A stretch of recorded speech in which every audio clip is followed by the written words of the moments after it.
Hi అందరికీ. Climate చాలా చల్లగా ఉంది. ఈ టైంలో వేడి వేడిగా చికెన్ ఎగ్ ఫ్రైడ్ రైస్ తింటే సూపర్‌గా అనిపిస్తుంది. మీలో ఎంతమందికి ఇలా అనిపిస్తుందో నాకు కామెంట్ చేసేయండి. ఇంకెందుకండి లేట్ వీడియో స్టార్ట్ చేసేద్దామా?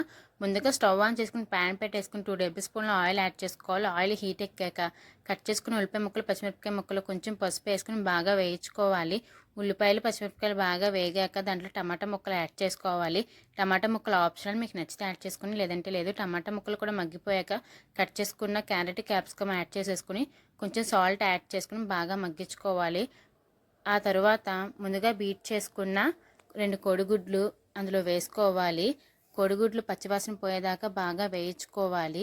ఇందులో కొంచెం అల్లం వెల్లుల్లి పేస్టు, ఆ తర్వాత మీ స్పైసీనెస్కి తగ్గట్టుగా కారం యాడ్ చేసుకోవాలి. బాగా కలిపేసుకున్నాక మనం రెడీ చేసుకున్న చికెన్ ముక్కలు అందులో యాడ్ చేసేసుకుని కొంచెం కరివేపాకు, కొత్తిమీర ముక్కలు యాడ్ చేసేసుకుని ఆ తర్వాత రైస్ యాడ్ చేసుకుంటే అంతేనండి, spicy spicy chicken egg fried rice